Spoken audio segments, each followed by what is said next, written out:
of meetings, O God, to rescue Grenada, Carriacou, and Petermatnick, O God, from the state and condition in which we find ourselves in. We ask you, O God, to grant the knowledge, the wisdom, and the understanding to all those that will be speaking here tonight. And for the hearers, O God, we ask you to grant them the understanding. Father, our country is in a bad state, O God. Never in the history of Grenada, Carriacou, and Petermatnick in the political arena we have find ourselves in such a state. We come tonight, oh God, to speak to the people, to explain to them many of the things that they do not know. Help them to understand.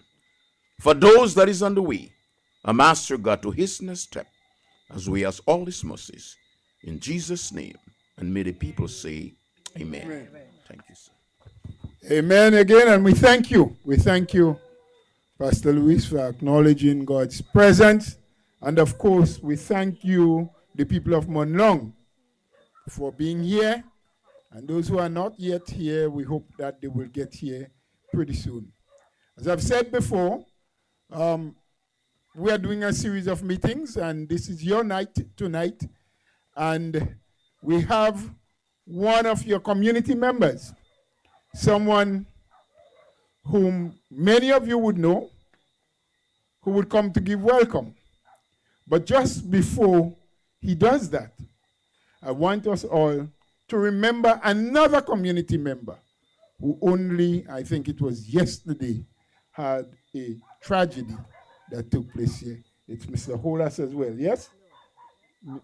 Mr. Morne, sorry, this one is Mr. Morne.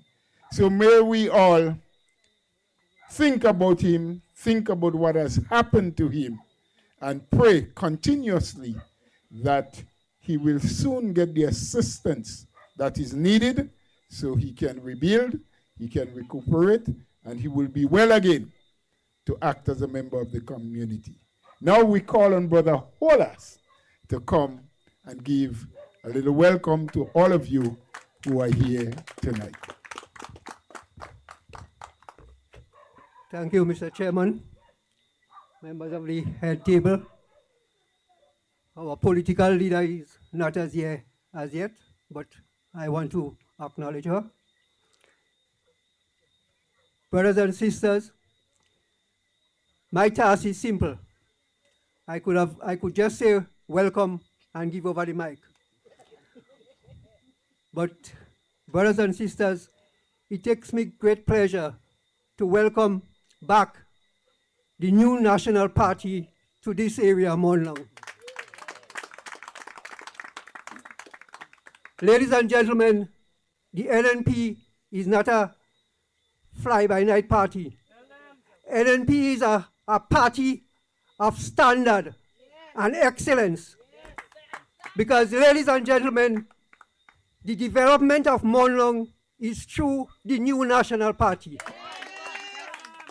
And to this, we should say thanks to the new national party.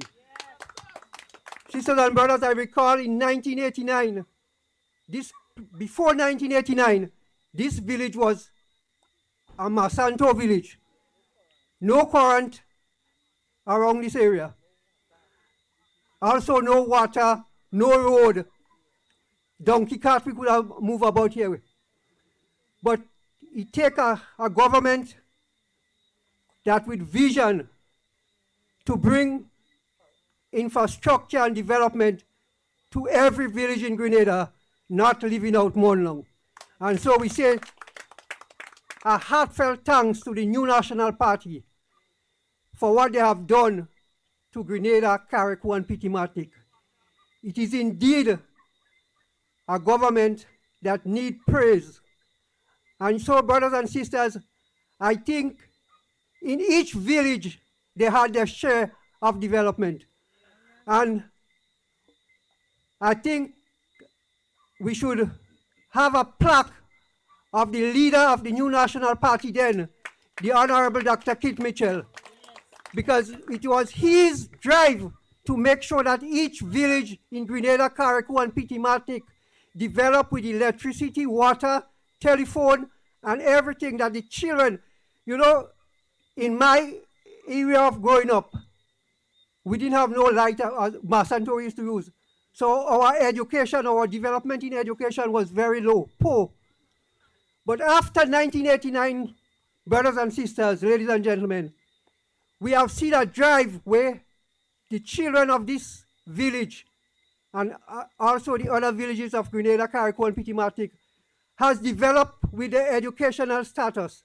We have doctors, we have accountants, engineers, nurses, teachers, police officers that come from this village after development of this community because they got the tool to develop themselves. In my area, we didn't have that. And so, ladies and gentlemen, I just want to give the NNP a thumbs up for what they has done to this country. No other government in this country has done what this NNP has done in Grenada, Carriacou, and Pitimatic. And so, brothers and sisters, I just want to say a heartfelt thanks to the team of the New National Party and to say welcome to this village again. It's an agricultural village. Fedo is right there. The reason why they call up here Morne Longue because of this long hill. In French, it's a French word. So, ladies and gentlemen, welcome to each and every one of you tonight. And we know we have a lot of things in store. So, thank you very much and good night. Good night and thank you, Brother Holas. Had I known, they told me that he was going to give the welcome, I would have introduced him differently. And I said, you know, our first speaker for the night. But thank you for the history. I never knew what the word Morne Longue meant before. Long hill. Yeah? Okay. I'm going to start to use it in a different way. Now, we got to move on because time is upon us. As Brother Holas mentioned, our political leader is not yet here, but she would be on her way pretty soon. So just before I call the first speaker, for those of you who do not know who is sitting behind my back as members of the head table, I'll start from my left and I'll go towards my right. And your own caretaker, Sister Lorena Waldron, a warrior, has been in the field. Right now, I think she attained the position of Brigadier General. She has been around for so long. She's no longer a soldier, not an ordinary soldier. I mean, then we have Sister Kate Skeeter-Lewis, the parliamentary rep for St. Andrews Northeast, my parliamentary rep, and she too has grown in rank. Yes, she's Sergeant General now. She's coming up pretty soon. She may be a captain. And then, young and upcoming soldier to my far right, brilliant, working well in the field and doing what he's supposed to do. Brother Jelani Glynn from St. Patrick's West as a new caretaker. And having mentioned his name, it is my pleasure, and with a round of applause from you, let's invite him, Brother Jelani Glynn, as the first speaker to you tonight.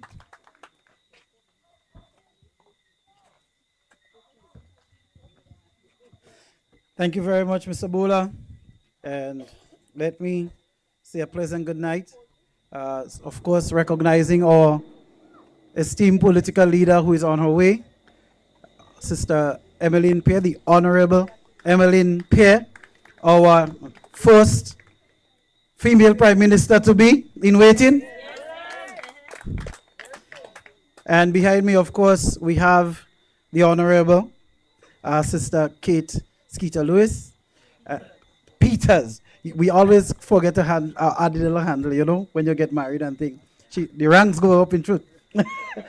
And of course, long-standing previous parliamentarian as well, Sister Lorena Waldron, your caretaker. And to everyone who graced us here tonight, persons who are viewing us live, rather via social media, everyone who is turned out to this meeting this evening, a pleasant good evening to you all.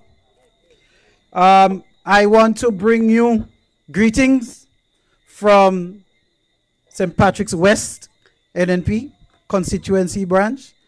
We want to let you know that you are not in this fight alone, that we are with you. We stand with you. I stand with Sister Waldron and the rest of the team. We are here for you. We understand there was a tragedy in the area yesterday. It was. And we keep the families in prayers. I know Sister Waldron would have already visited the family, and we'll do whatever we can within our capacity to assist and to bring some easement. And of course, it always brings us a little bit closer to our own mortality, and to sometimes think and reflect to make the best use of each and every day that we have, and to remind our loved ones how much we love and care for them. All that being said, I was very happy to hear Mr. Mr. Holas make mention of this community being an agricultural community. And on my way through this community, it was a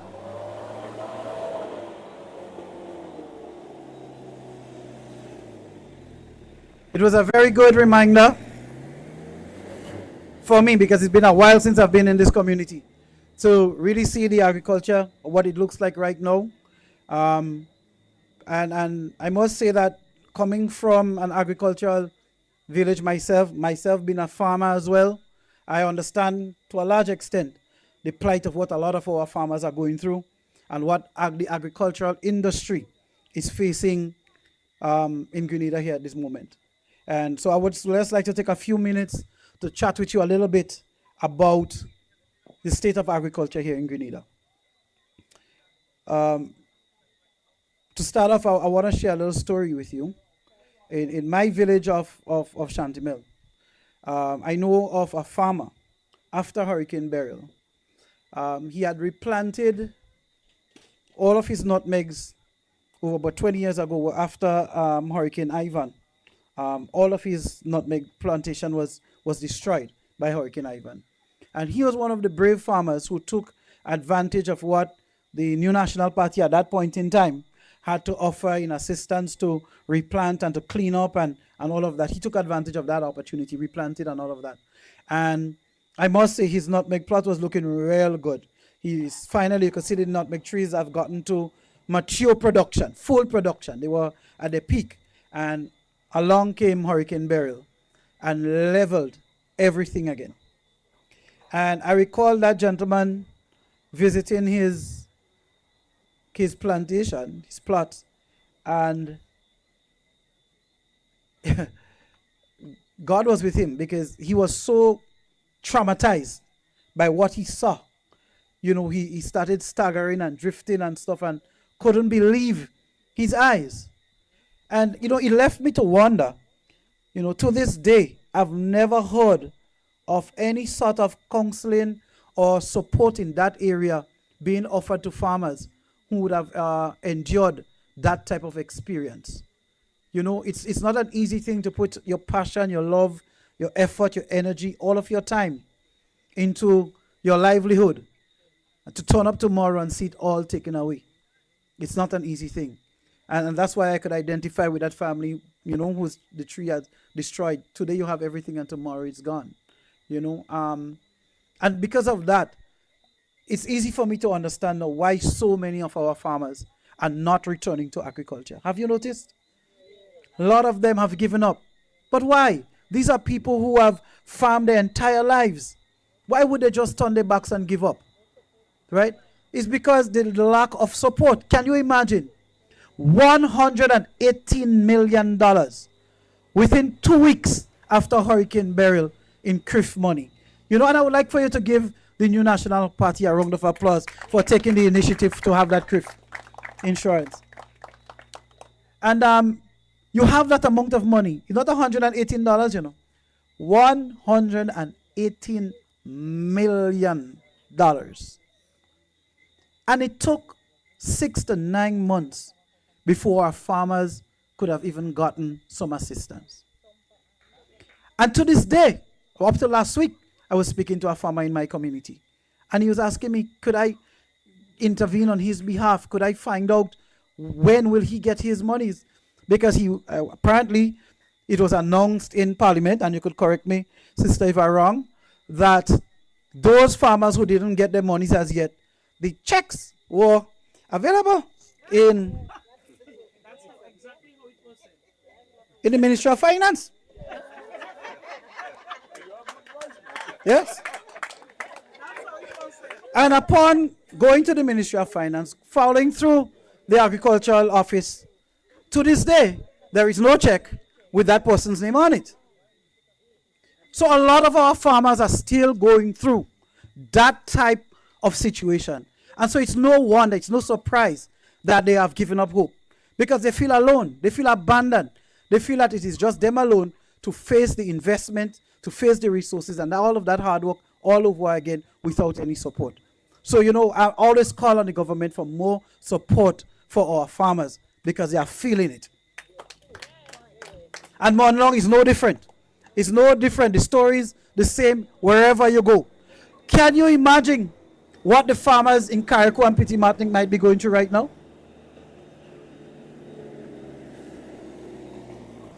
Have you heard of any plans to assist the farmers in Carriacou and Petit Martinique besides providing water tanks in the dry season? Where is the vision to provide, because it will take some time to plant and to grow and all of that, right? So it's going to take some time before our people in Carriacou and Petit Martinique can be able to produce to sustain themselves. So it means that us on the mainland who have the agriculture available to us now, we can do that, right? Once that is where we're at, it means that our farmers in St. Patrick, for example, Carriacou is right next door. We should be looking to send up fruits and vegetables and so on to our people in Carriacou and Petit Martinique. We can't forget the folks in Petit Martinique. They too need the assistance, and they too need the love and support from our Ministry of Agriculture to be able to move forward. Next, we want to jump to the last election. There was a lot. Ladies and gentlemen, could you join me in welcoming our political leader, the Honorable Emmeline Peck.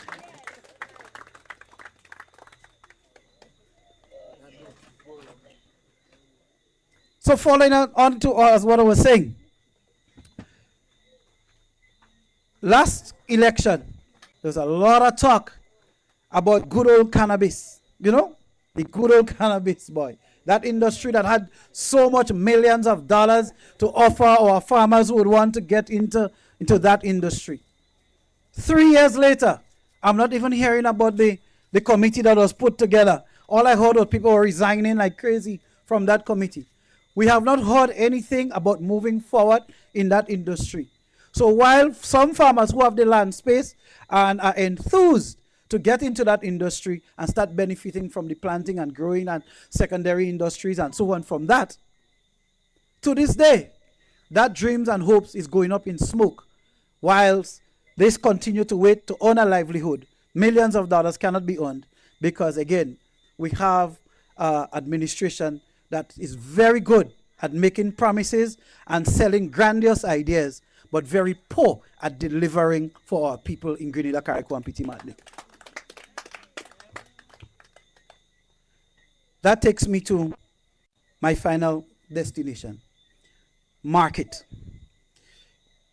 It's no use having farmers in a disorganized way, bringing in how much goat and how much sheep to come in, don't have a plan as to what is the meat market, where is the market, how many animals do we need per month, per week to take to market.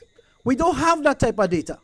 Yet for all, we're bringing in animals, thousands of dollars, hundreds of thousands of dollars, with no serious plan as to what is the end game.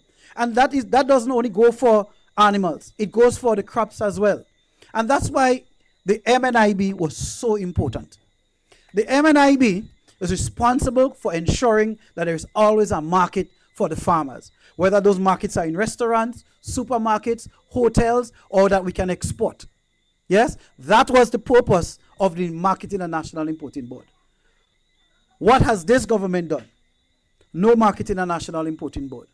So who is now currently fighting for markets? For the farmers. Nobody. Farmers left to fend for themselves again. Yes? And it's no wonder, like I said, the frustration is only going to keep on building and building. And that's why our young people do not want to get into agriculture. Because there is no vision for it. There is no selling of the dreams. There is no support. And I'm calling on the government and I'm calling on you to support the new National Party in calling for more support for agriculture in Grenada, Carriacou, and Petit Martinique. The government has said that agriculture is one of its main pillars for building an economy. It is the breadbasket of the nation. So what we would like to see is action behind words. We want to see more action, less words. Yes? So in my conclusion, I'm begging again. Now is not the time for talk. Now is the time for action. Yes? And the best way to speak to a government is when election time comes around, that you use your finger and you use your vote and you use it wisely. So I encourage each and every one of you, don't let the opportunity pass you. Don't allow the agriculture and the sustainability or agriculture for the farmers in your area continue to go the way it is going right now. Register. Ensure everybody in your house is registered. Yes? Make sure that you encourage your neighbor, your family, and your friends to support the new National Party. Because we are the future, we have the vision, and if it is that we can deliver. So vote for the new National Party, support the new National Party, support our political leader, Honorable Emmeline Pear, support your caretaker, Miss Lorena Waldron, support the new National Party for better agriculture, for better Grenada for all. Good night. Enjoy the rest of the evening. Thank you. I tell you, you're looking for ranks, you know. Delivering, yeah? We will deliver. NNPites? No, man. Give me the good answer. NNPites? Let me hear that again. NNPites? Say it like we go do it now, man. Listen. He's so correct. You've given you the facts. You know it. And this is an agricultural village. So the farmers, whether they are right here on spot or not, they have heard the message. Because we are also going very live. Eh? Live. All over Grenada. Canada and New York too. So when you're here, you get the call. Shout it out for them to hear. Yes? So we're moving on. We heard about agriculture. We know nothing really is happening. No plan. They are now hoping to call an election, so they're getting plants from Colombia. I don't know how many of you know that. Yeah? Yeah, a lot of banana plants came in already, tissue culture. The government is now feverishly working up in Gambra Estate and some in Mount Rule. They want to plant 40 acres of banana in 2 months so that they could, blindfold us again and say, look, we're serious about agriculture. Well, I can't talk like the man. Anyway, they're getting pineapple plants, they're getting coconuts and so on. But they really don't have a lot of plans what they will do with it. Again, is to make you believe they're doing things. They're doing things.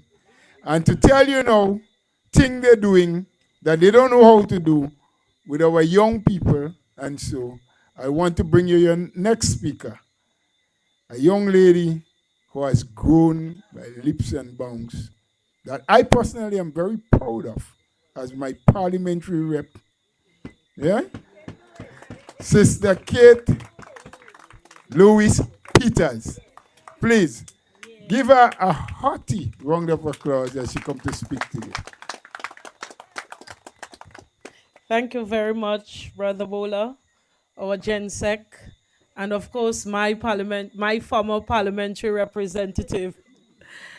Tonight, I first of all want to recognize our political leader, the Honorable Emmeline Pear, our first female Prime Minister Lock in that. Let it sink in. We also have your caretaker, Sister Lorena Waldron, and the caretaker for St. Patrick West, Brother Jelani Glean. But of course, to all of you, St. Andrew Northwest, the people of Morne Longue, good evening, good night to each and every one of you. The new National Party continues to remain committed to you, the people of Grenada, Carriacou, and Petite Martinique. And tonight we are in the community of Morne Longue. And I want to say to you, the people of Morne Longue, that if you look back, the past two general elections, the new National Party has successfully won the constituency of St. Andrew Northwest. And anytime again another election is called, the new National Party will win the constituency of St. Andrew Northwest. People may abandon you. They may go where they feel the grass is greener. However, the new National Party will remain committed and will never abandon you, the people of Morne Longue. And that is why we are here tonight. We are here because we have delivered to you before. And we will continue to deliver. Because once we return to government, all the people who are struggling now to make it, they will have better days ahead under the governance of the new National Party. Tonight, I wish to address the young people of this country and, of course, the young people of this community. For the past 3 years, things have been tough. You have been helpless, hopeless, and frustrated. But we cannot blame you. We understand. Because in the last general elections, you were given grandiose promises. Promises that were never delivered to you. And so today, you are frustrated. The young people of this country and, of course, this community, they were promised permanent jobs. They were told that contract work is illegal.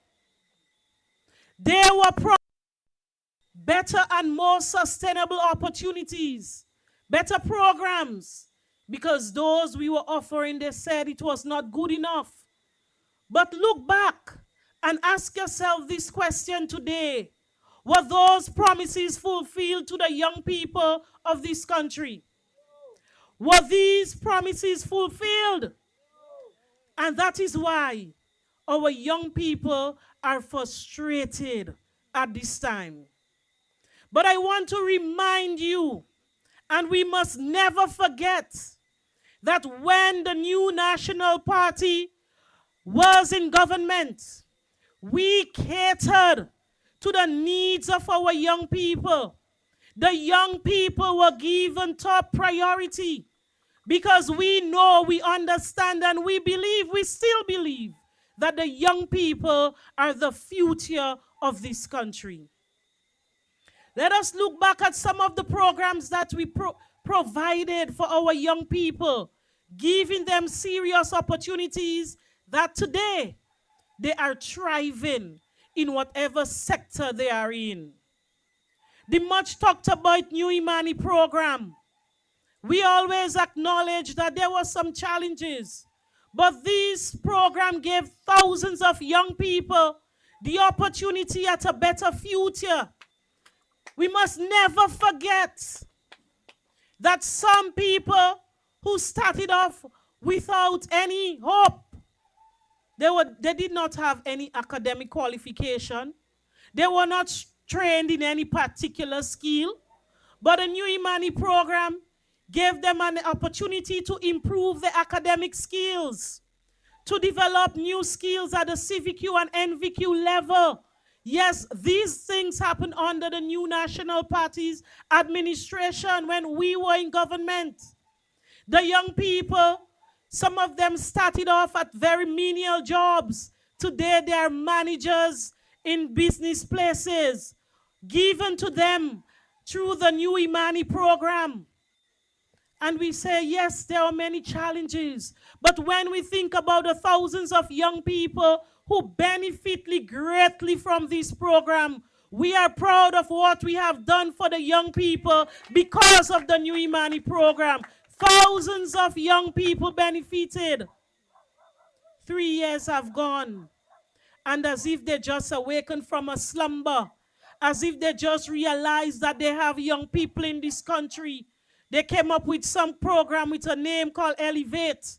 And do you know that only 200 young people from the thousands of young people who are at home, hopeless and helpless, only 200 of these young people were given such an opportunity. And today they are still not clear as to the direction of this program. It was just a desperate attempt to give the young people something because 3 years have gone and they're eyeing an election. But our young people have not forgotten, and they will never forget who always prioritizes them. In the last 3 budgets for young people, it was slashed, cut drastically, indicating that you are not our priority. But we in the new National Party, we will ensure that young people are given the chance and the platform to prove themselves and to stand firm, because we know that they have the opportunity, the ambitions, the creativity to do better for themselves. All they need is the opportunity to thrive. And the new National Party, we have done it before, and we will do it again. Let us speak about the opportunity for young entrepreneurs.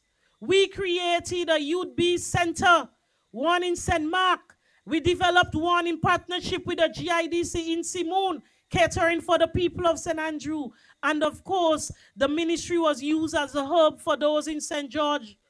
These young entrepreneurs were given opportunities to establish businesses, to expand businesses, receiving loans up to 25,000 and grants in some cases, training, marketing, and the opportunity to operate businesses to help themselves, creating sustainable self-employment. What can we say have been done by this current administration for our young entrepreneurs today? Nothing has been done for them.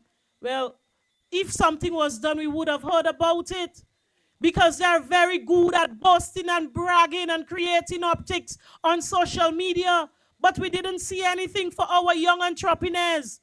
And we are calling on this administration to give opportunities, training, and financing for the young entrepreneurs of this country, because they too deserve a fair chance.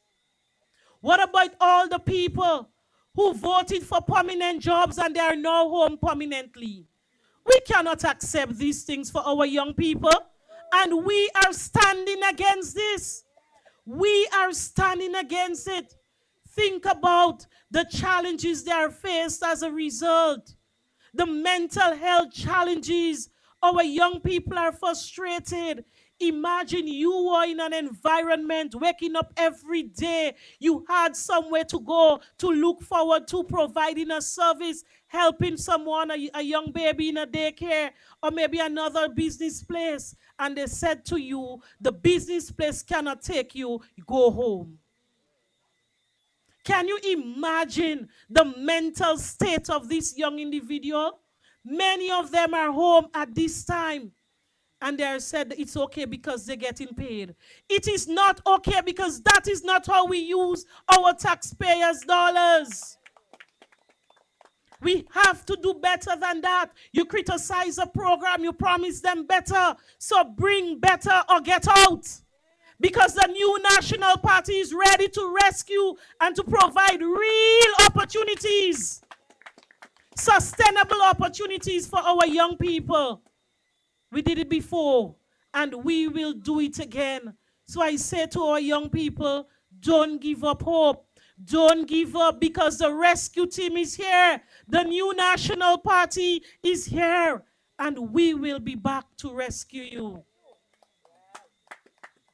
So I have seen that they have some things going on in some parks, says mental health opportunities. But you don't get opportunities by going in a park and play some games. It's more than that. It is more than that. What they're doing is just using a plaster to cover a deep wound. We have to do better than that. We need real empowerment opportunities for our young people, and the mental health of our young people need to be seriously addressed. If you look around the communities, and I'm sure it's happening here, the amount of young people who are turning to violence and crime, dropping out from schools because there are no real hope for them. These are the things that we cannot stand up and support. And we are calling, yes, we are calling on this administration, put on the cameras for a while, put on the phones for a while, and deal with the real issues that the young people are faced with. Do not just pull them together to take a few pictures and post up on social media to say they were engaged. Real engagement opportunities is much more than that. They need real programs and projects. Real programs and projects that is sustainable, that can keep them engaged for a long time, so that when they're on their own, they can make it. These are the things we need for our young people. Real problems in this country need real solutions. But we know they don't have what it takes. They don't have what it takes. And that is why we will never give up. We will never give up the fight to ensure that our young people can get the opportunities that they deserve, the platforms they need to ensure that they can have real life opportunities. Young people, we are saying don't give up. The new National Party is here. And all those of you who have lost hope in our country at this time, I say to you, don't give up, because the new National Party is here. We have delivered before, and we will deliver again. When we return to government, we will be bringing back most of the programs that we have. We will tailor it to suit the needs of this world, to ensure that we cater for the artificial intelligence and the technological advancement that is happening now. Changes must take place. We understand that. But we will again give young people the opportunities that they need. We will give young people the opportunity to speak up for their rights. No one should be feeling victimized at this time. You know, some young people have said to me, Miss Kate, before we used to just go in any meeting, any rally, and nobody used to have a problem. But today we have to hide. We cannot go. How can we stand up today and accept these things? Victimization is at an all-time high. And we must say no.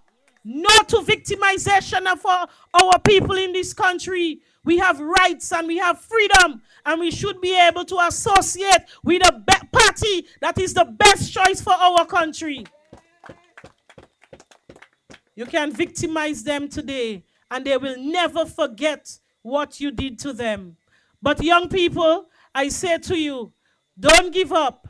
Give the new National Party another chance to ensure that you can achieve your highest potential. We have been there before. Our record is clear. We have the experience, and we will do it again for you. I thank you, everyone. Good night to the people of this community. Did you hear it? Did you hear it? She good, eh? Yes, she could talk. And she talking real issues. You know it have a song so? They not deal with the real issue. Treating our people like a piece of tissue. Hey, not Sister Kate. Not political political leader. Never. Never. But you know, when you take a chance, remember it's a chance, huh? So you don't always turn out the winner. Many a times you lose. Yeah? So some of us thought permanent for everybody. Contract work is illegal. You can't have parallel public service. So with the stroke of a pen, all contract work over. I hear when the man hold the pen gets stroke. So he can't write again. Yeah? So we have more contract work now than we ever had before. Yeah? Let me tell you something. So we took a chance. Sister Kate spoke about the amount of opportunities our young people had. Youth Bees. Where is that? That's where young people went. Speak about the plan. They have people who would sit with them and help them prepare a business plan and then get the funding to go to it. Today, when you want to do a little business, you have to go to a minister and they go to community development and they buy in a fridge for you. And what? They say, coach run out, fridge and stove for soap. Yeah? Everything now coming. Yeah? In some communities where they never saw the representative before, every time they look around, they know. You know why? Again, they're coming for us. But listen, the big plan this time. And our political leader explained it very well, very, very well during the budget debate. But I just want to remind you quickly. Because when you vote a team in office, you put them in charge of your affairs. Grenada belongs to us, all of us, the citizens. Right? The funds that are in the treasury, in the consolidated funds, as they call it, belongs to us. They are just the people in charge to steer it and use it wisely to our benefit. But here is what? I cannot understand that what is happening today, how could this government sustain that? Every single day. Only today someone said to me that someone came in and talked about they need assistance to build a house or to rebuild a house. So they asked, what had happened to your house? The gentleman said during the era of NNP, he got sufficient materials from the NNP through the housing program to do repairs to his house. But eventually, he got sick over the last 3 years, or 2.5 years. Couldn't walk very well, couldn't fend for himself, couldn't, earn a living. So, and he went into the ministry and said that to them. So he had to sell the materials that he got for survival. Now, if you were a government in office that really cared, as you said, why would you allow someone like that? Give no assistance to them. None. And he had to sell materials that he received from government to survive. I hope they will give him some more to rebuild his house now. Yes? And that is why we say, why are you coming on all kind of programs and telling us now about new hospital that you're going to start to build in 2027? Huh? Now, healthcare is at its lowest in this country. The worst it has ever been. Now I say, and the team of the new National Party says, we have no problem with a new hospital being built. Yes? Especially, you say a smart one. And you say we are going to be the first in the OECS to have one like that. We want it. But what is our priority today? The man that is sick today and cannot get medication in the hospital, can he wait until 2027 when that new hospital starts? Yeah? The young lady today, or the woman, or the wife that is pregnant and is having difficulties and cannot get the right treatment, Can she wait until 2027? So we said to the NDC, if you have the means and you have the money, fix healthcare now and build a new hospital. If you don't have the money to do both, prioritize and give us better health. Yes? But we're not against a new hospital because that's what they will tell you. The NNP don't want you to get a good, smart hospital. Absolute nonsense. We want it, but we also want good health. So give the priority where it should be. If you could handle both, go ahead. Show us. Show us your power. Oh, gosh. Anyway, I am only the chairman, so let me hush my mouth. And let's keep on moving. Let us put our hands together at this time to invite someone who is no stranger to Morne Longue, no stranger to the microphone and the platform, who has been in the NNP vineyard for many years, has toiled, has worked, has satisfied you, and has brought many of your dreams to reality. Put your hand together as we invite your caretaker, Sister Lorena Waldron.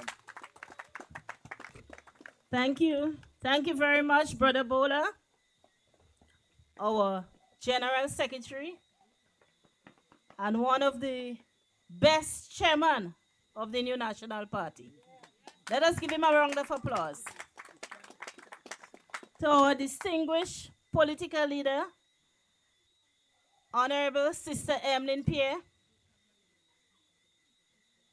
Let's welcome her again to Morne Longue. She would be, sisters and brothers, the first female Prime Minister of Grenada, Carriacou, and Petit Martinique. She's a woman of class. She has what it takes: youthfulness, intelligence, etc. And I know that she would make Grenada, Carriacou, and Petit Martinique proud under her leadership. So I'm asking all of you here tonight to continue to support Sister Emmeline Pierre. You know there are lots of bullies out there, bullying her on Facebook. But stand up and respond. Sisters and brothers, God is good. I want to welcome Sister Kate, our vibrant, it's very difficult to speak after Sister Kate. And Brother Gilani, young and vibrant caretaker. To Pastor Lewis for invoking God's presence. And Brother Holas. Brother Holas gave us a wealth of information. Brother Holas, I really, really admire this man and his family. They never got weary yet. Since I joined the new National Party, they remain loyal and faithful to the new National Party. As a matter of fact, when I came in, Brother Holas' wife was pregnant. And guess the name of the child. What was the name of the child she gave the son? Keith. Because as he told you, Dr. Mitchell was the Minister for Communication and Works. And he found them in Morne Longue. He actually went down to Dr. Mitchell's office. And Dr. Mitchell immediately responded and brought in all the infrastructure development, including electricity and telecommunications, to the people of Morne Longue. Sisters and brothers, as I said earlier, God is good all the time. And we have to be forever grateful and thank God for health and strength and life. We have had a tragedy in our area in the wee hours of yesterday morning. And sisters and brothers, when I visited the site, it was the hands of God that protected Brother Ronnie. As he told me, the big tree fell, and it's like a branch that was over him, protecting him. It was the hand of God. God's hand protected him and the family, the whole house and the other houses mashed up. And there were a large family in that area. So, Brother Ronnie, I'm asking you, I don't want to sound like a preacher, but you know, we are all missionaries. We are missionary for the New National Party. We are missionary for God. And whenever we get an opportunity, we should spread the word of God. If you have not yet given your heart to God and accept Jesus Christ as your Lord and personal Savior, I'm appealing to you to do so. That was indeed a narrow escape. Narrow escape. And any student who is doing exam and a topic come on a narrow escape, you could probably use that. The experience Brother Ronnie had. Our political leader indicated to me that she would like to meet Brother Ronnie and his family after the meeting. So we'd like you to meet with her shortly after the meeting. Sisters and brothers, when I visited the area yesterday, I drove way up and I came back and touched base with all persons in the different homes. And people are suffering. Before I came up here, while I was coming up here, somebody told me that a truckload of material dropped in an area, and it was war in the area. Because what happened? They told the family, they dropped that for them, they signed for it, and next thing they came back with a truck and take most of the ply and so forth. So confusion in that village. What these people have been doing, they're making you sign for materials and then they're taking back. That is what we call misappropriation, Madam Minister. Misappropriation. Sisters and brothers, there is a gentleman in the area who died. One of the villages. He was given $7,000 worth of material. As soon as he died, they went to the family saying that they have to pay it. They got so scared, they said, go ahead and take it back. Could you imagine the Minister for Housing and then send the crew and take back the material, the man buried Thursday? As I said, I visited the people in the area. And when you walk up the hill there are so many people suffering for housing material. There is a young lady, she has a lifelong, she's very ill. She needs support. She applied, she went to them, she called them, and no response. Her house needs repairs.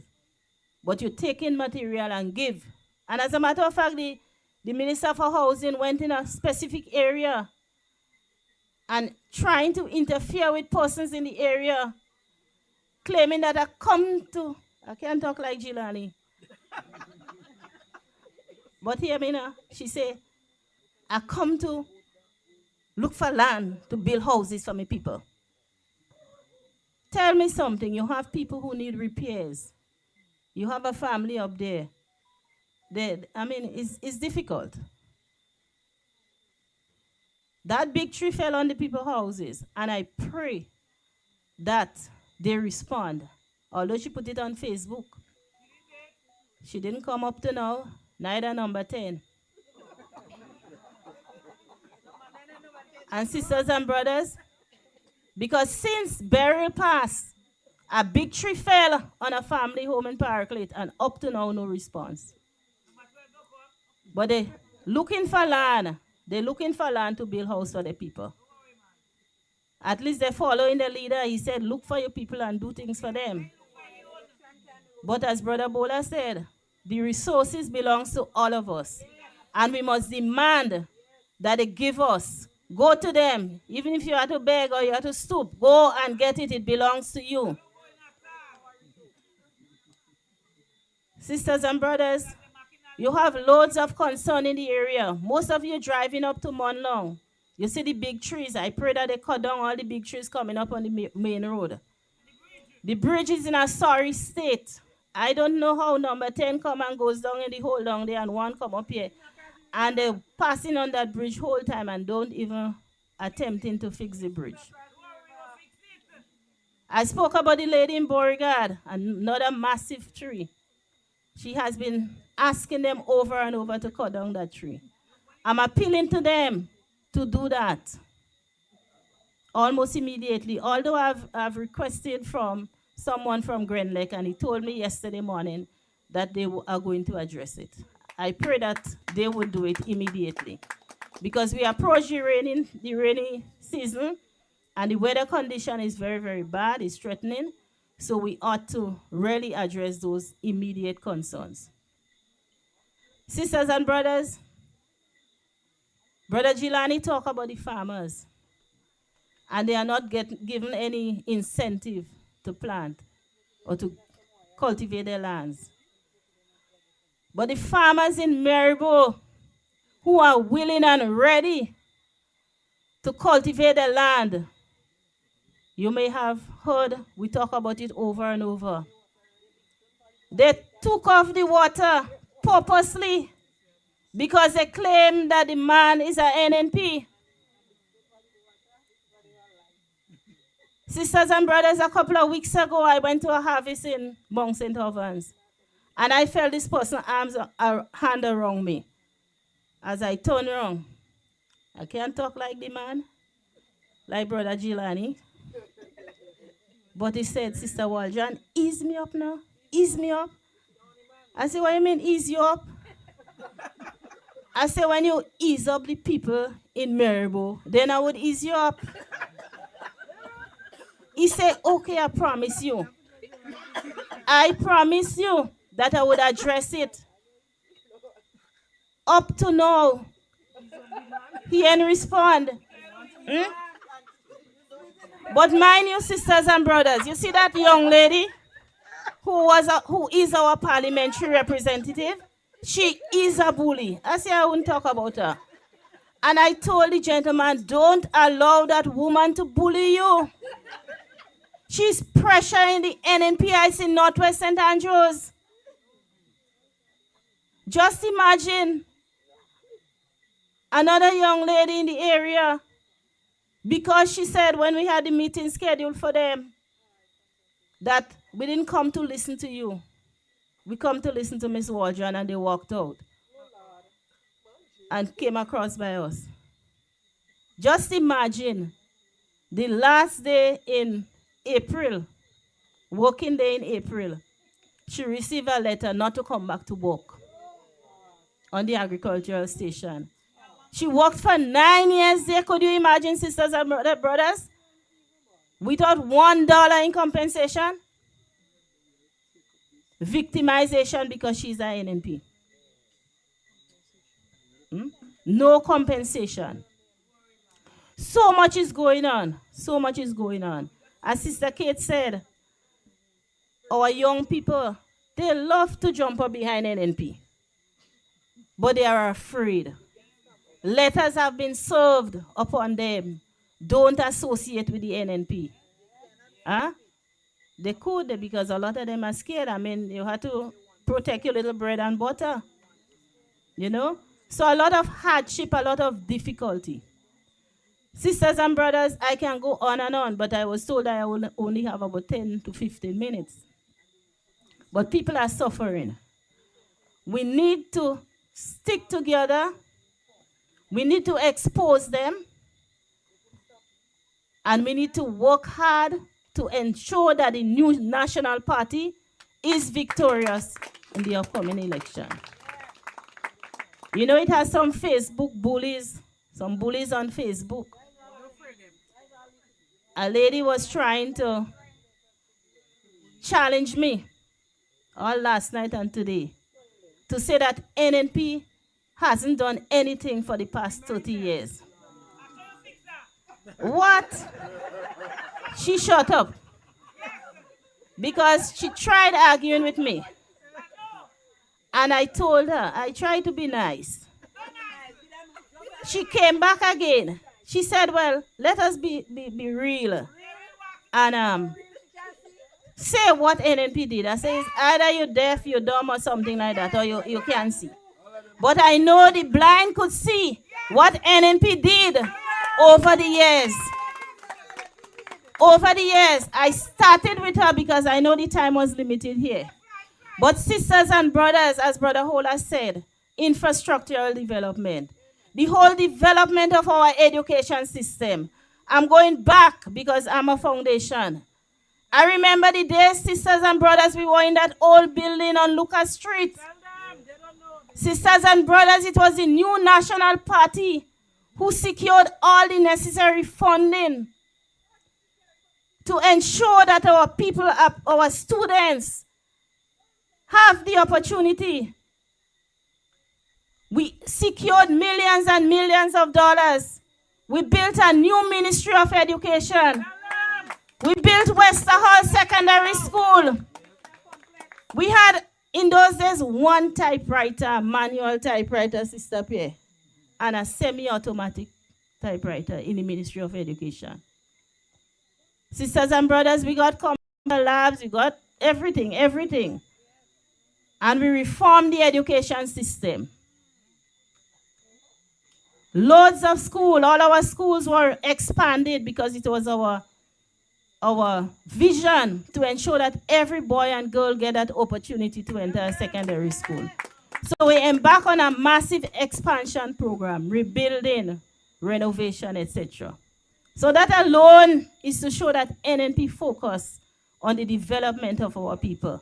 Yes. We did not stop there, sisters and brothers.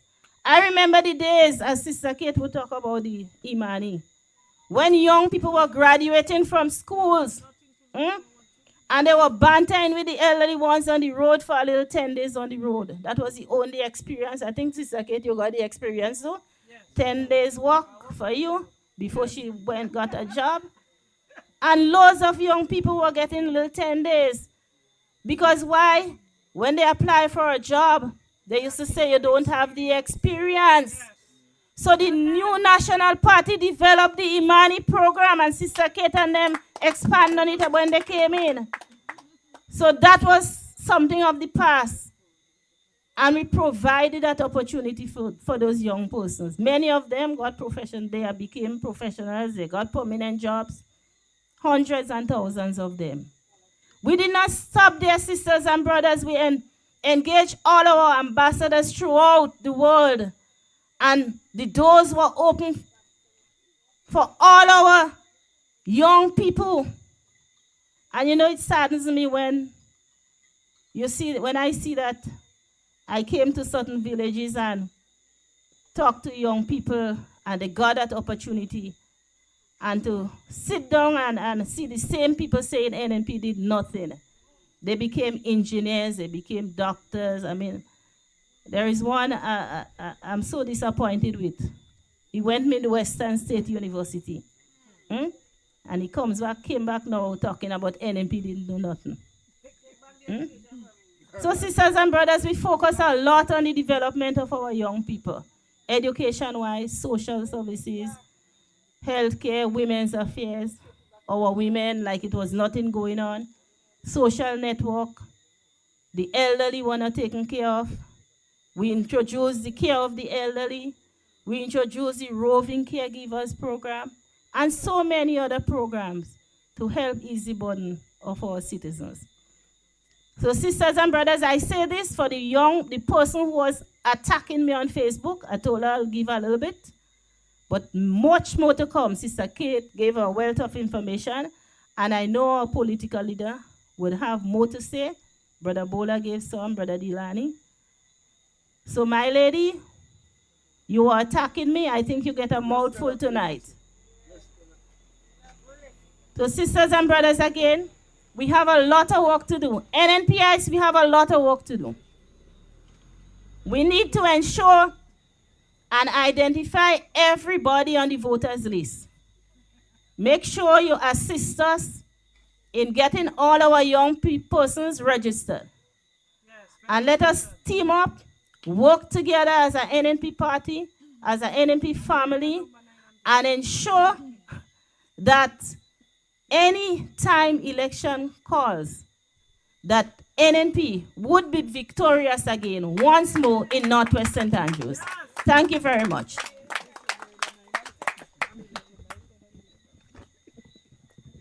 Thank you, Sister Waldron. Thank you for bringing us back, way back. You know, it always amazes me when people argue, they never see what NNP do. I mean, just right here, right now. Right here, right now. Look at one brother here with a phone and another one over there, and we're going live and all about. And they're watching live.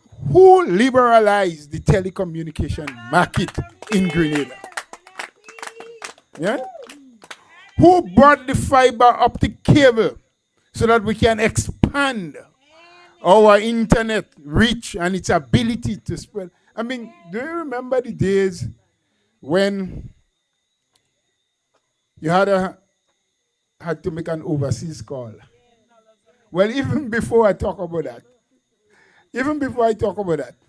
the first thing I knew about a cell phone, one, it was longer than the mic that I have here, but that was okay. But when you call someone with your cell phone, yes, you have to pay, and the person who receiving the call had to pay. Both persons, the caller and the receiver, was paying. Yes? It was NNP. It was Brother Gregory Bowen who started the fight, along with Dr. Mitchell as Prime Minister, to liberalize the telecommunication market in Grenada. But they didn't stop there. You know, Grenada was the one who initiated and was the founder of ECTEL, which is a regional body that work together and make sure regionally. What they're talking about, you don't see what NNP do? No, they were born blind. They were born blind. Well, of course. Nothing. There is absolutely nothing. They're making big praise. They make praise. Well, they had the right to make praise, because had it not been for NNP, there would have been a funeral about the Anglican school in Grenville. Sister Pierre and others worked tirelessly and found the money, had the drawings and everything. The only thing that prevented that school from starting under the NNP is because there were still some dissatisfied people about the spot, the location where the school is being rebuilt now. And as a caring government, and as a caring Minister of Education then, we wanted to use every opportunity and to try everything possible to make sure that we got everyone in one accord and that they were satisfied. So they were trying to find other areas. In fact, a couple of areas was mentioned, and people said, oh no, we don't really want the school to leave Grenville. We want it to remain, but we don't like this spot. It's too close to the sea. Well, and this is come and they decide you like it or not, we're building it right there. But making big fanfare about school, turning ceremony, and they beating, like NNP didn't do nothing. Similar story with the one in Paul, Sister Kate. Yeah, the secondary school. I remember as parliamentary representative, when the principal of that school, Mrs. King, said to me, Brother Bola, you know, they are considering a new location for the secondary school. And I said, why? Well, the ministry had secured the money. The buildings that they had were getting too small. The numbers were growing. The population of the school was increasing. And they said they could not find lands in the area to rebuild the school. And I said to myself then as parliamentary representative that school can make a difference for the people in Pearls. Yes? I'm not proud to say it, but it was one of the villages in the constituency that was not up to speed like many others academically and otherwise. Children were hardly going to school and so. And now they had an opportunity, a school right in the area, and a new one to be built with computer labs and everything, where the parents and senior ones who had left school before would get an opportunity at nights and late evenings to utilize the facility so they too can advance their educational development. I said, no, we have to find some lands. And so working along with the Ministry of Lands, and interestingly, at that time, I was Minister for Agriculture and Lands, and we found the lands, and we got it surveyed. And we knew that that land was there to build the school. And then the drawings started and got approved. And the bank, Caribbean Development Bank, gave the no objection, and we were about to start, and election came. Today, when they're doing turning ceremony, they invite Sister Kate as though she's like a bystander. You know? She went, but she not easy. She not easy. She put them in their place.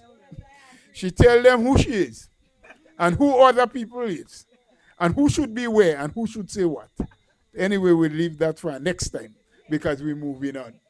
You see me? I like to give respect where respect is due, so let me give proper respect. We have a lady. Ready music? She's royal. We don't have a DJ.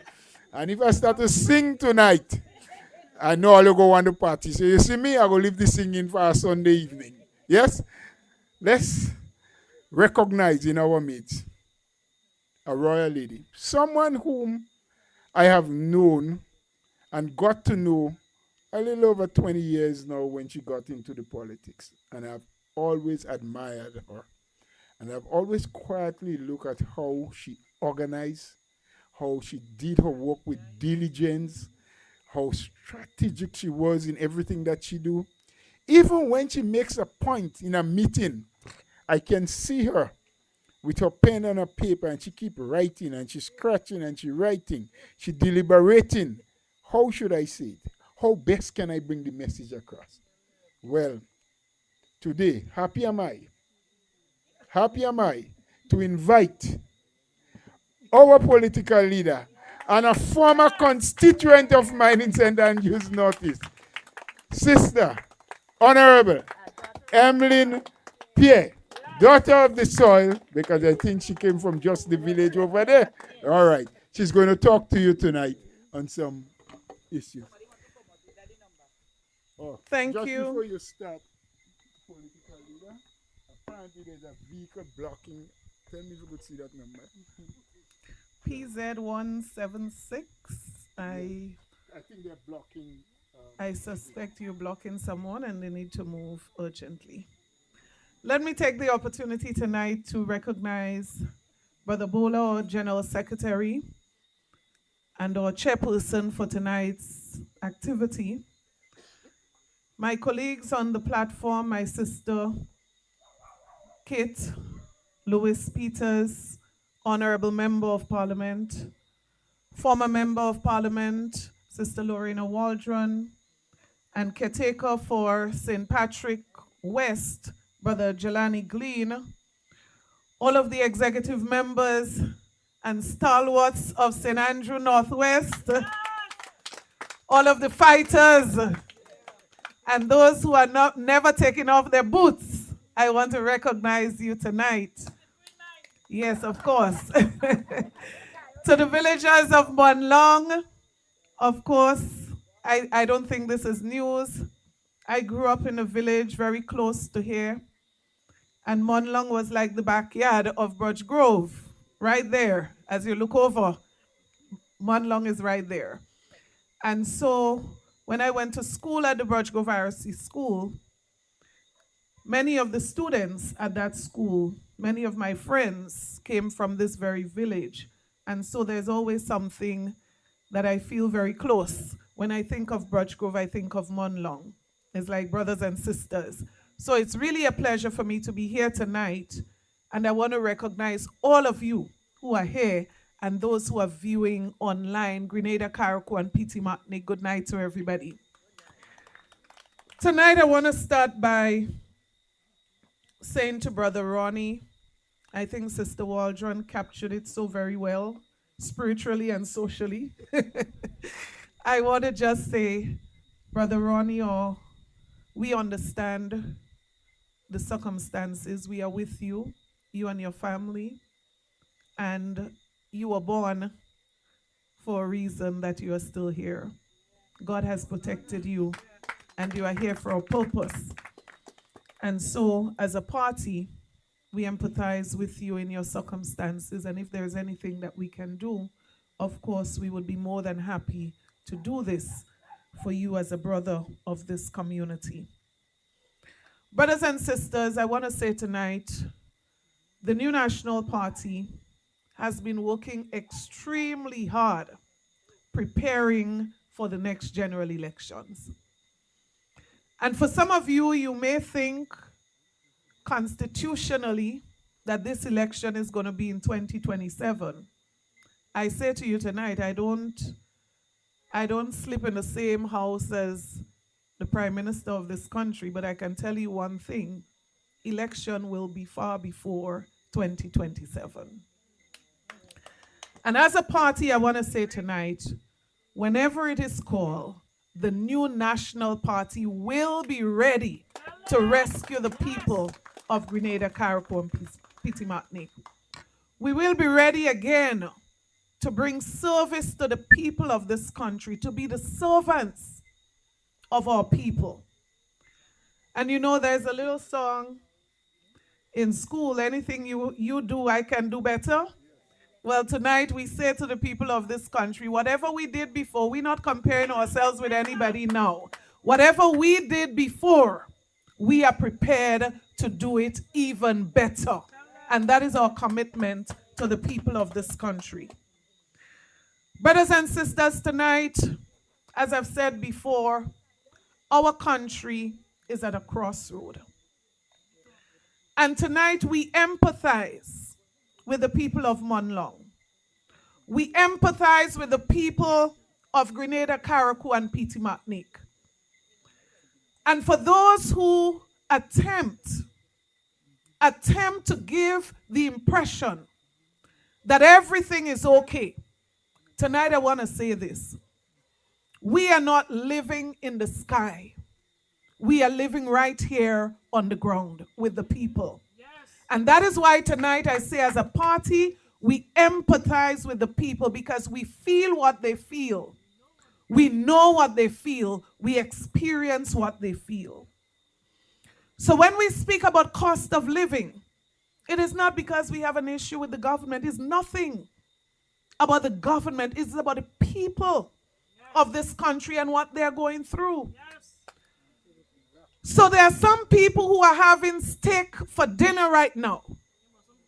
But there are some people who cannot even afford baconet tonight. And that is the reality. And you see, we just have to go back.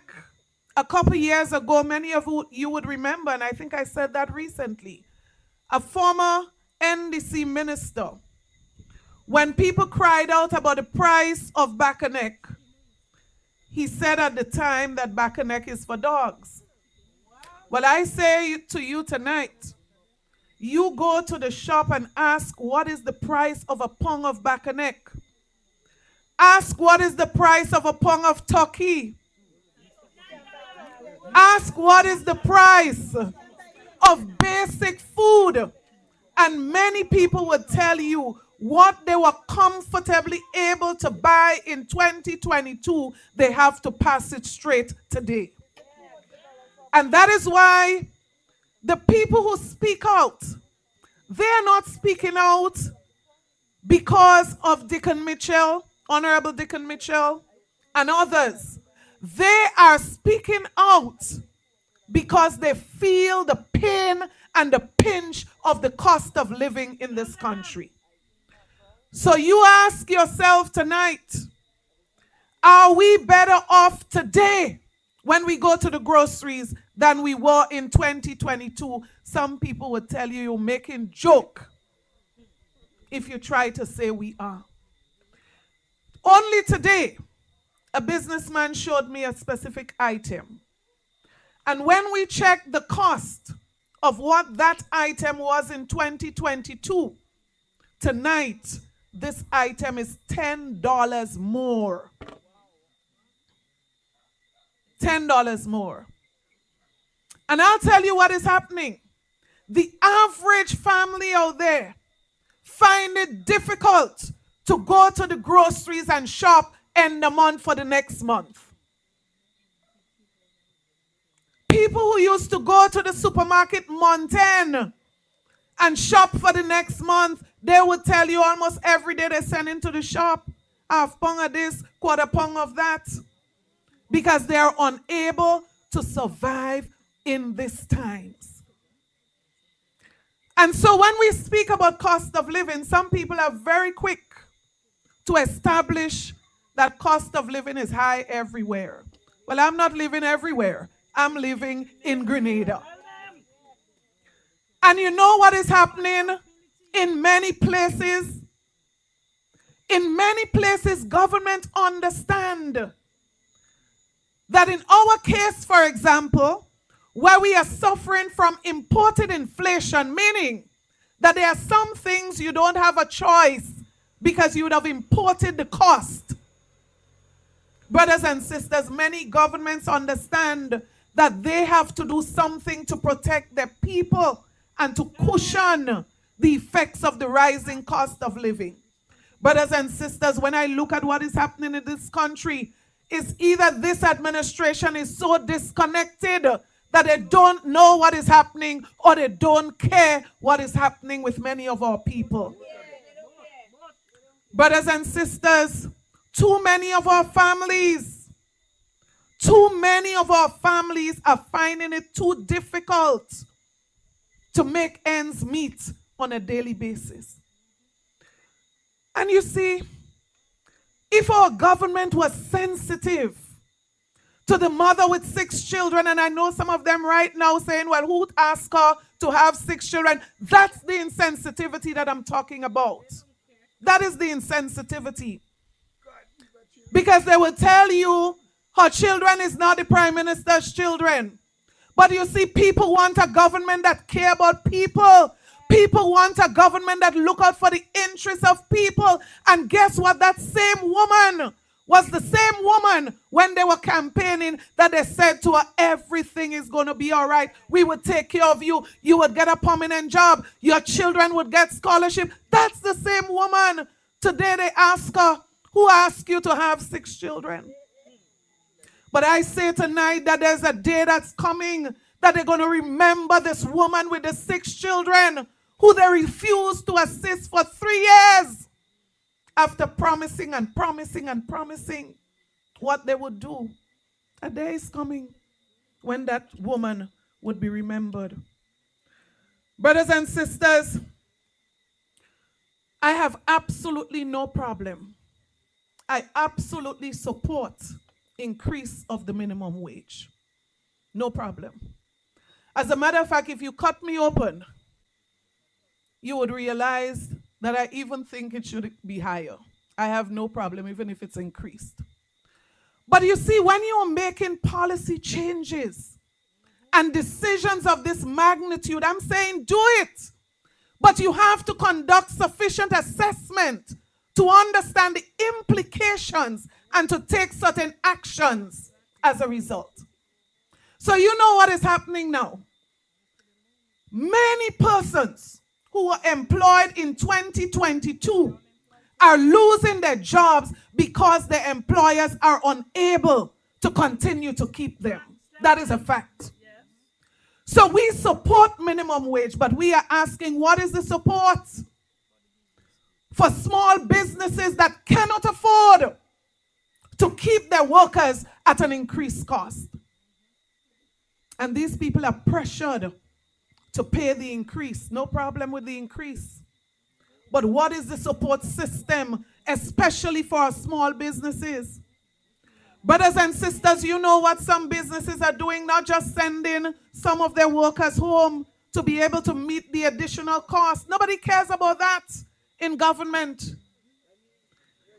But we, the consumers, are left to carry the burden of that additional cost. So you give us in one hand and you take it back in another hand. Why? Because these businessmen are going to survive. And how will they survive? by putting the extra cost on the goods and the services that they sell. Only today, I was speaking with a businessman. He said, well, what would I do?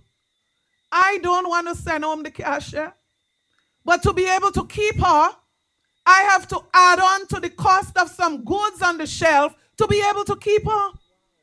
And so I'm saying tonight that while I support and I fully endorse an increase in the minimum wage, and I have no problem if they increase it even further, I am saying you cannot stop by just increasing the minimum wage. You must go further to analyze and assess the implications and to provide the buffer and the support, even if it's a little period of some kind of relief that you provide to these businesses so that they will not die, they will not stifle, they will not be strangled because of a decision that you take overnight.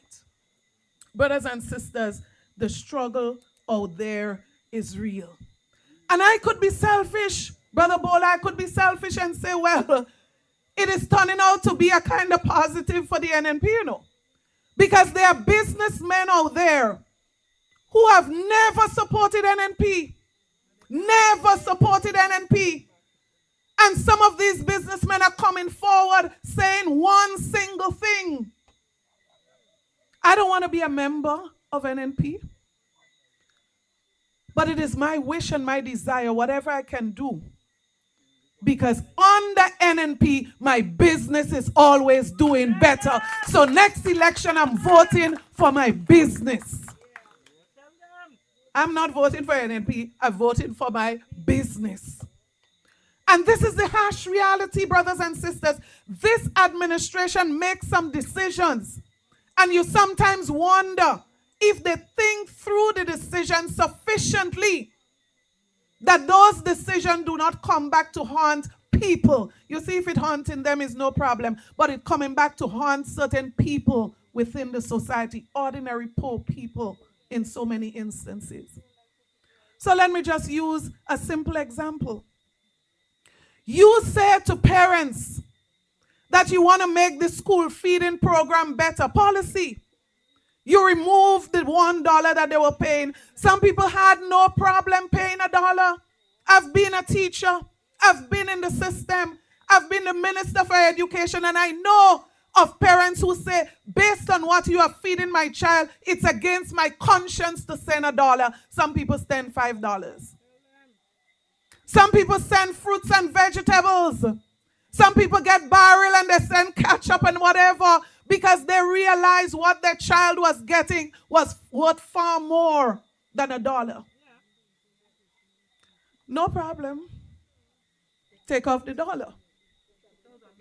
You ever heard me complain about the removal of the $1? Anything that would benefit a Grenadian man or woman, I would support it. I've never said that they should not have removed the $1. But I would have thought that any policy maker would analyze and assess the implication of the removal of the $1. Nobody was asking for the removal of the $1. The government took in front and decided to remove the $1, and guess what? It has been a disaster since the removal of the $1 for school feeding. Some schools have not yet recovered from this policy decision. Some schools fed children bread for weeks because they couldn't afford to do otherwise. And some people bawling with their mouths closed because they supported the administration in government. Brothers and sisters, not just cost of living, health care is the same thing. Brothers and sisters, Brother Bola said it right. Under this administration that promised that they are going to improve health care as soon as they get into office, everything that was promised was supposed to be instantaneous. Everything. Everything was supposed to be now, immediately, with a stroke of a pen. That is what people voted for. So I believe it is a crime, a criminal offense, When 3 years after, you have the guts to say to people that healthcare has not improved in 3 years. Brothers and sisters, you know this administration loves to talk about 23 years.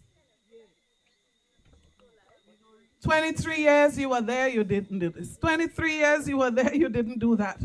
Well, I don't want to talk about 23 years anymore. I challenge this administration. Let's talk about 3 years. Let's talk about any 3 years of the NNP administration and this 3 years of the NDC administration. Brothers and sisters, I just want to share with you a few things I noted on health.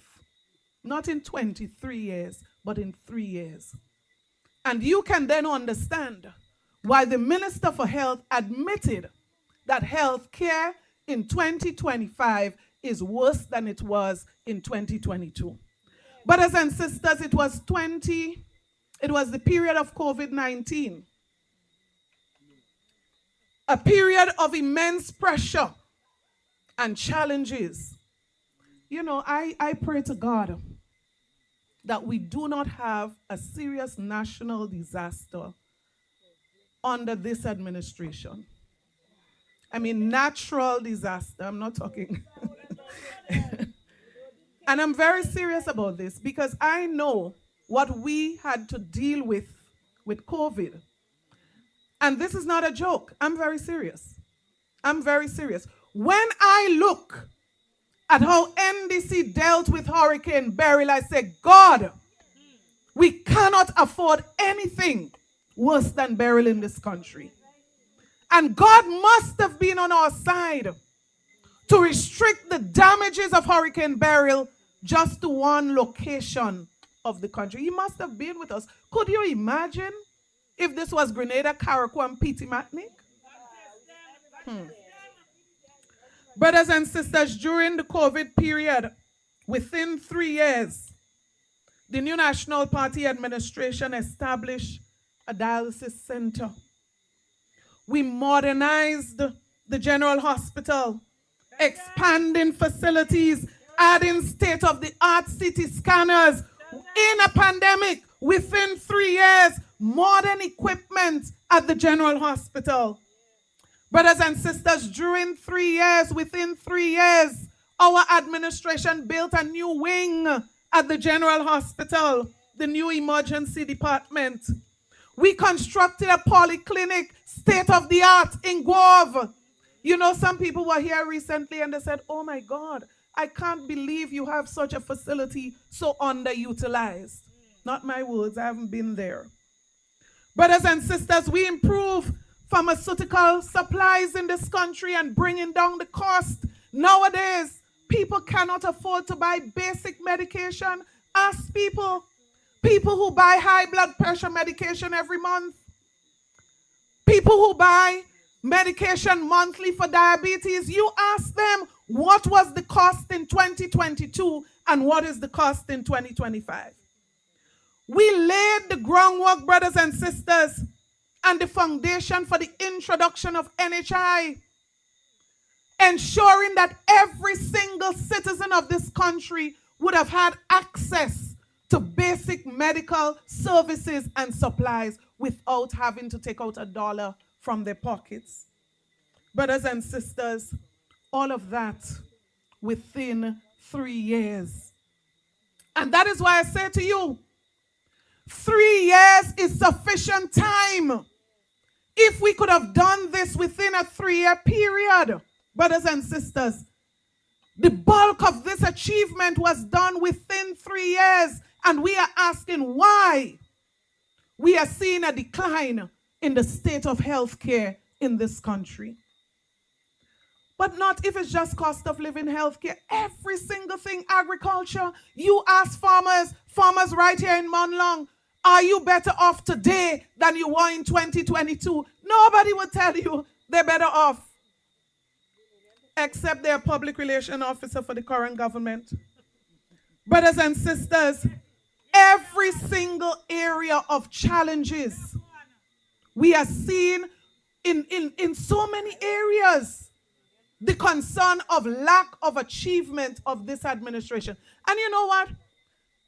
The public relations department of the government, it is one of the things I would give them 100% full marks for. Because they can take nothing and blow it up into something great. Yeah. So let us talk housing. Let us talk housing. A perfect example. Now, if you follow the PR program of this government, you'll be seriously misled as it relates to housing. Let us start with what this administration promised that they will do in 1 year. This administration promised that they were going to build 500, why am I saying 100? 500 houses every year.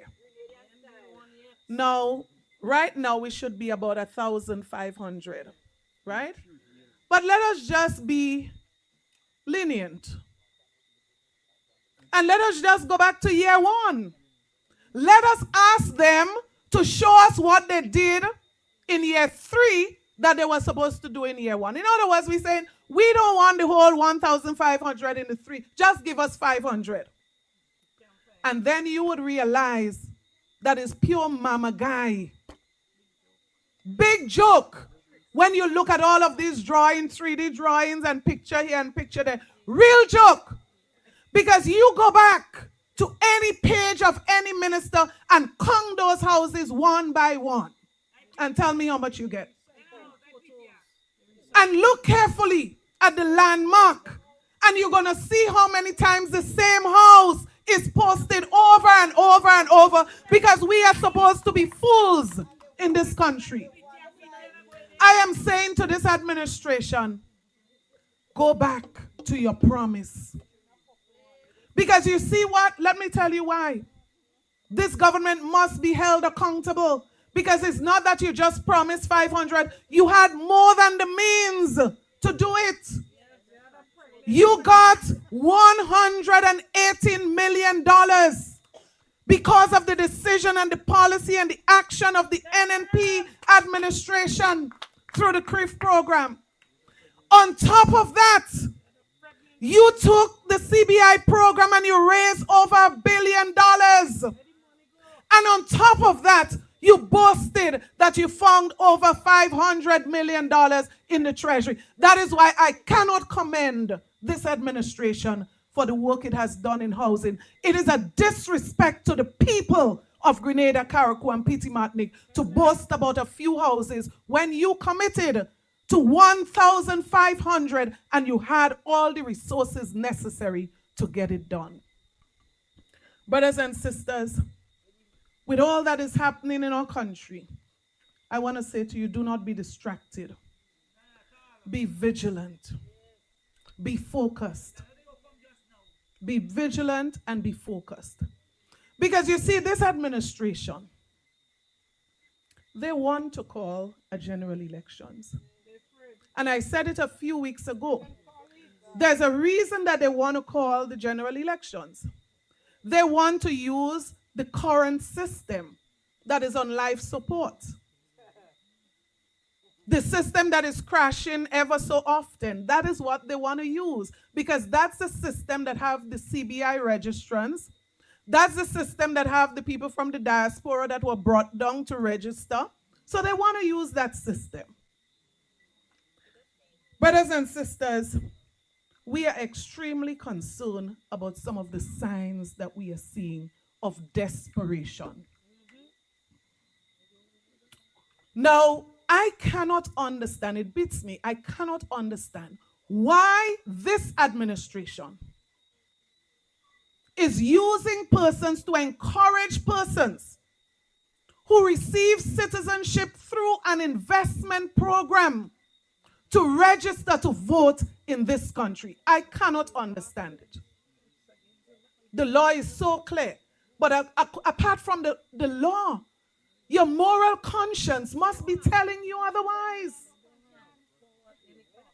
It cannot be power by any means. But brothers and sisters, besides that,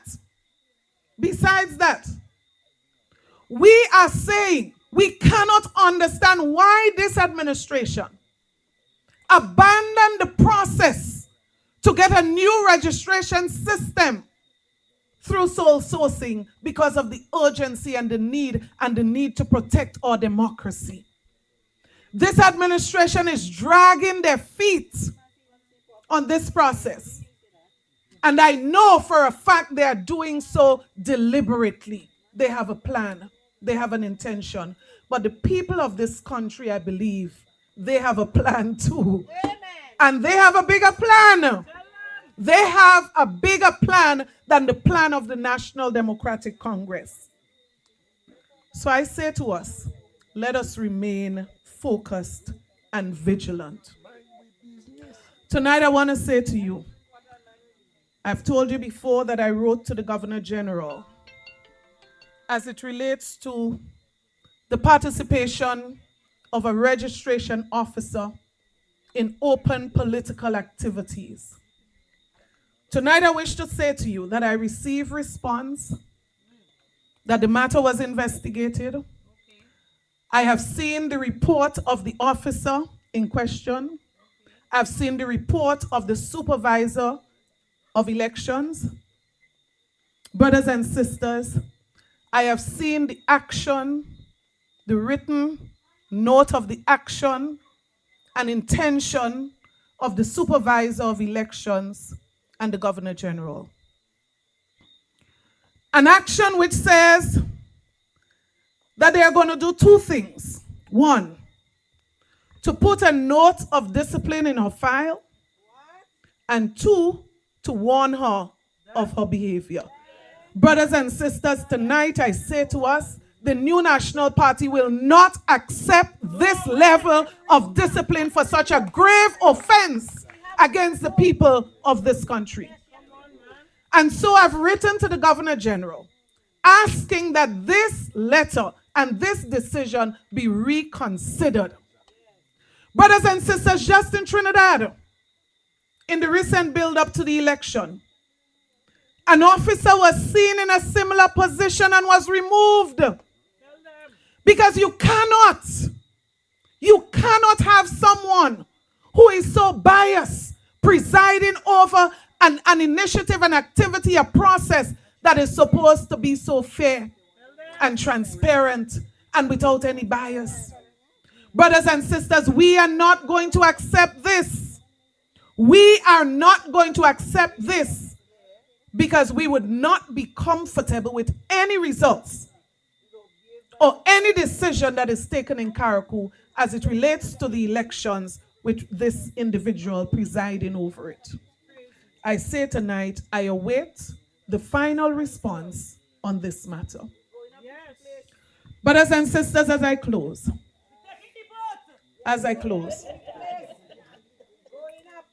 when we look at what is happening in this country, it's very obvious. The leadership of this country cannot care about the people of this country by their very actions and behavior. When the Prime Minister of this country would choose to spend more than $2 million excess over the budget on travel and hosting, when he would choose to spend $20,000+ per month on renting a house when there's a house for him to live, paid for by the state, maintained by the state, you cannot care about the people of this country. Brothers and sisters, the wastage that we are seeing in government, we are saying that too many people around this country, their circumstances and their situation requires intervention. When this administration is just wastefully spending the resources on whatever they choose to. And you know, it reminds me of when a child gets a toy for Christmas, doesn't appreciate the value of the toy, and that child just decides he's going to bang the toy on the floor, and before you know it, by tomorrow the car mash up. Brothers and sisters, that behavior is so similar to what is happening right now in our country. An administration that met an economic situation that was so flourishing in so little time. You have people right now cannot get paid for certain services. You ask the people who are doing the Build Back Better houses. You ask the people who are doing certain projects and initiative. Ask the people in the road. While government ministers are flying up and down, wasting money here, there, and everywhere, some of these people cannot get a salary to take home to feed their children. Brothers and sisters, instead, the focus of this administration, the Prime Minister's office chooses to use the Royal Grenada Police Force to have people right here tonight following us around and around and around. There's too much crime in this country for police officers to be traveling behind officials and officers of political organizations. I say, go do the work. I understand a child is missing. Go find the child. Go do things that concerns the safety and development of this country. Stop recording my conversations. And that is the thing. They don't even have to waste gas to come to Morne Longue because this meeting is live. You know, that is the funny thing. And that comes back to the lack of care for people. Because when the Coast Guard in Carriacou was to go out to help rescue some people, guess what? They couldn't find gas. The government wasn't paying the bill, but the government have money to put gas in vehicle to drive and follow me wherever I'm going to have a meeting, listen to what the NNP... I mean, come on. The meeting is live, and you probably can contribute to the live so you could record it from there. I am saying this administration cannot be serious. They cannot be serious with the way that they're governing this country. But I'll close by saying to you what you should look forward to. If you ask me, the New National Party, under the leadership of Dr. the Right Honorable Keith Mitchell, over the years have served this country well. Very well. Grenada has been the envy of many countries throughout the world.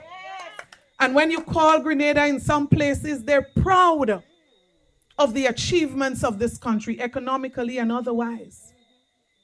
I will never say that our administration was perfect. I would never say that we got everything right. But I'll say to you, we have served this country well. We have made a mark that you cannot remove, you cannot erase the achievements of the New National Party in Grenada, Carriacou, and Petit Martinique. And tonight, my promise to you is that the NNP is preparing to return to office. We are the government in waiting, preparing to return in office.